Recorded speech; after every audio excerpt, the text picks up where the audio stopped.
oduu amme Dr. Abiyyiin boru paarlama irratti dhiyaatee yaadanii kannaa jaagabaasaan amma nu ga'ee jiru waa'ee dinagdeetii fi qaala'insa jireenyaatiin wal qabatee gaafiilee kakaatuufis deebisa akka kennuutu himamaa jira. Kanatti aansuudhaan foondeeshiniin Liverpool gargaarsa namoomaa daa'imman Itiyootiif godhuuf akka deemtuutu gabaasaan nu ga'ee jira. Waaw waan gaariidha. Warreen jechuudha kilaboonni addunyaa guutuun kanneen jechuudha foondeeshinii Liverpool irraa fakkeenya fudhatanii foondeeshina isaaniitiinis gargaarsa namoomaa uummata biyya teenyaatiif godhuudha qaban. Rakkoon daa'imman biyya teenyaa hedduu ulfaataadha kan nama gurguddaatu. Kanatti aansuudhaan dhiiga moodelistii Oromoo Qananii addunyaatiin wal qabatee ammaas irra deebiin hawaasa miidiyaa irratti dheekkumsi ka'ee jira. Suuraa isii yeroo galarii Jawaalaa keessaa isii tumamte maxxansan arkuudhaan akkamitti dhiinii isii dhokotachuudhaan hawaasni miidiyaa dheekkumsa kaasaa jira. Kun dhugaadha. Biyya teenya keessatti immoo qorannoon seeraan hedduun taasifamu namoota jechuudha namni ajjeese irratti namni ajjeese ta'e kan jechuudha du'e irratti akkamitti akka du'e tarkaanfiin isaan fudhatanii godhan hin jiru.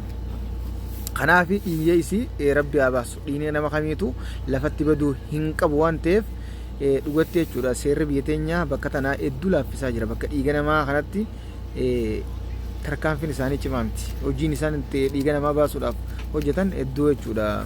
Akka addunyaa isaaniitiin waliin simu jechuudha. Kanaaf dhiiga isii gaa rabbi haa baasu. Uummannis gaafii sirrii kaasaa jiranii. Ammoo namoonni baay'een asirratti waan juutu akka jira.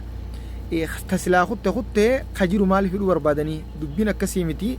Dhiini isii baheetuma gumaa taatus maatiin dhiiga isii gumaa isii harkachuudha qaban. Silaa gumaan jechuudha bakka ilmoo ifii namaan bu'u walaakin haa ta'u ammoo dhiiga harka namaatiin jechuudha namni tokko erga du'ee dhokateetuma akkanumatti awwaalamee hafurra bakka ilmoo san bu'uu baatuufis gumaan ammoo kan namuufin beekamaadha jechuudha.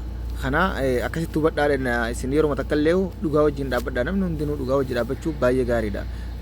Gartee miti osoo waan fedhatee maal akkam jaan gartee ilmoorra abbaatu maal dhugaa fakkaata jaan akkasitti hubadhaan isin ilmoorra dhugaatu abbaa fakkaataa ja'a ayyuun Oromoo gizee makumaaku.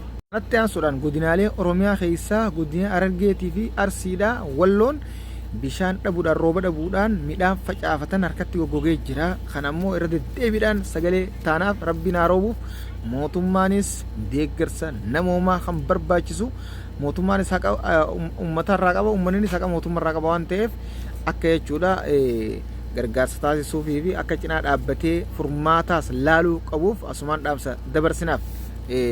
Maaliif osoo uummanni isaa beelaan miidhamu hongeedhaan miidhamu inni immoo kursirra taa'uun qofti gahaa miti. Maaliif uummata san bulchuudhaaf kursirra taa'e waan ta'eef rakkoo isaanii furuun dirqama.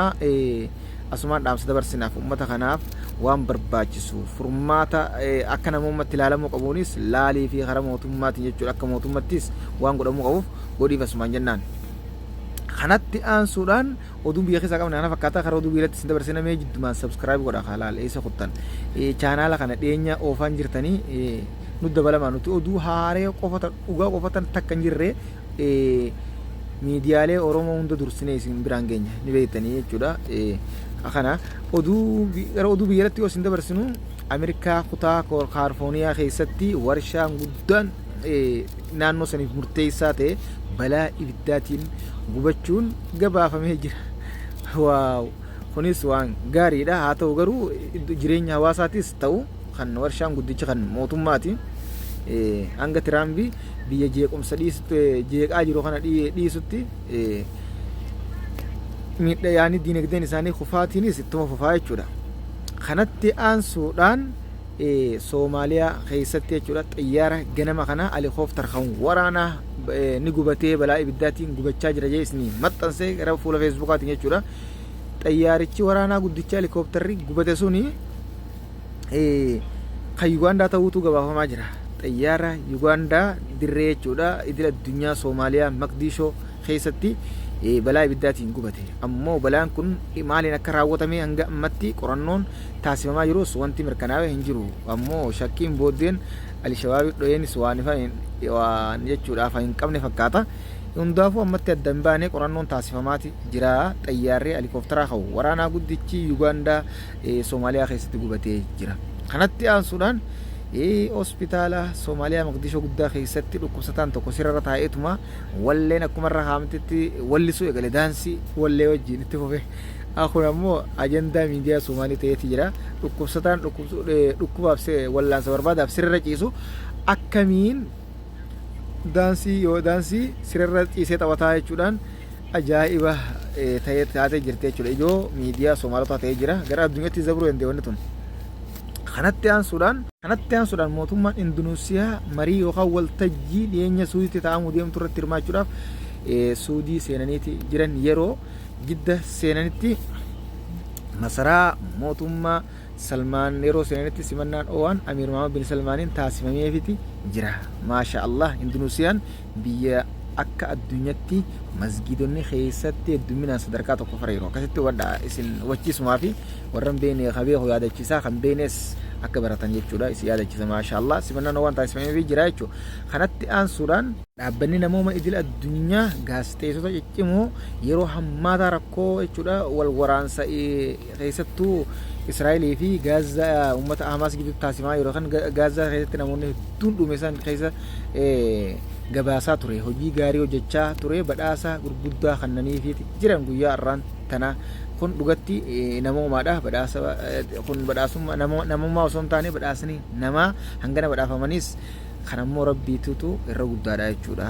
Yeroo hamaa sanitti jechuudha ibidda san keessa dhaabbata kan gaazexeessonni kumaataman lakkaawwan jalaa kufan ibidda Israa'el jalaa kufan kun kufuunis itti dabraa kun kufuun itti dabraa akkasitti as hanga ammaan tanatti itti jiranii jechuudha.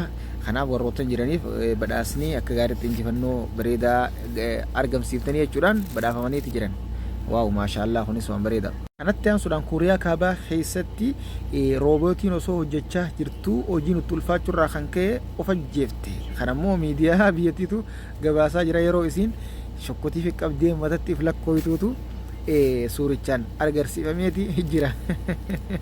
Roobeetiinis isaan duraan namni dadhabaa roobeetiin hin dadhabdu jechuudhaan roobeetii oomishanii fakkii namatti bocuudhaan gabbaasanii hojjechiisaa jiran akkuma mootummaa biyya nyaatu nuti immoo booda roobeetiidha. Hojiif gabbaaf na jeesanitti Kooriyaan Kaabaa warra roobeetiidhaan akka malee roobeetii baay'ee hojjechiisaa jirudha. Akkasitti dadhaburraa if ajjeeftee jaagabaa sanummaa tana ba'aa jiru. Gara roobeetiin hundi iftuu ta'es fakkeenya irraa fudhattee kanatti aansuudhaan mootummaan Iraan iddoo nukuleera isaanii bakka fordoo hojiitti seensisuudhaaf ammas hanga silaa rukutame subbaa jiraachuun gabaafameeti jira. Kunis waan bareedaadha.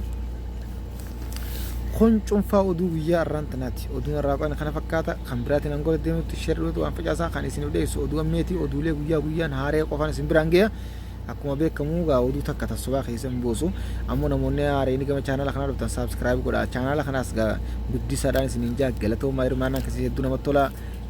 Assalaamu alaikum warahmatullahi wabarakatuh.